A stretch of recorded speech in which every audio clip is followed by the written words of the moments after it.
What is a modal verb?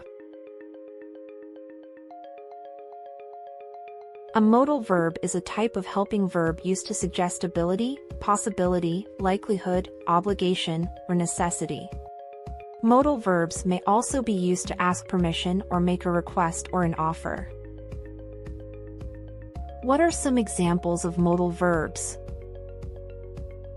Modal verbs include can, will, shall, may, could, would, should, might, and must. They work with another verb in a sentence to clarify or change the meaning somehow. How do modal verbs work? Here are some examples of modal verbs at work in sentences. Example 1. Joe drives a car. If you wanted to change the sentence to suggest Joe is able to drive a car, you would use the modal verb can. So the sentence would become, Joe can drive a car. Example 2. Sally goes to the store. To change the sentence to mean it's possible or likely Sally would go to the store, you would use the modal verb might. So the new sentence would be, Sally might go to the store. Example 3. Celia goes to the dentist. If you wanted to change the sentence so it implies Celia is obligated to go to the dentist, or that it's necessary for her to go, you would use the modal verb should. So the new sentence would be, Celia should go to the dentist.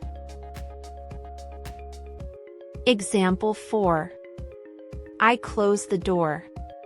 To change the sentence so that it asks permission or makes a request, use the modal verb may. So the sentence would become, May I close the door? As you can see, with the insertion of a modal verb, the meaning and/or purpose of the sentence is changed slightly. What are the rules for modal verbs? Modal verbs function under 3 basic rules. Rule 1. Modal verbs never change their form, use them exactly as they appear. It doesn't matter if a modal verb is being used in the past, present, or future, the form remains the same.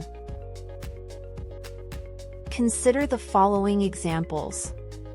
Mike can balance a spinning basketball on each hand at the same time. This sentence uses the present tense. Molly could balance a ball when she was 2.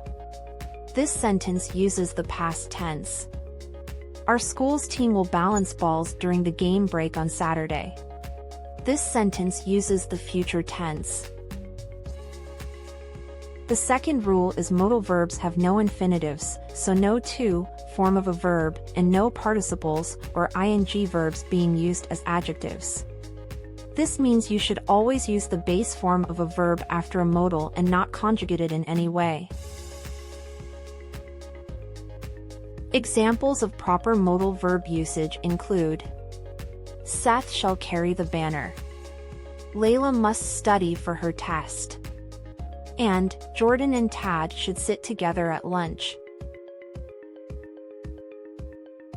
Rule 3. To make a negative when using a modal verb, use not after the modal to make it negative.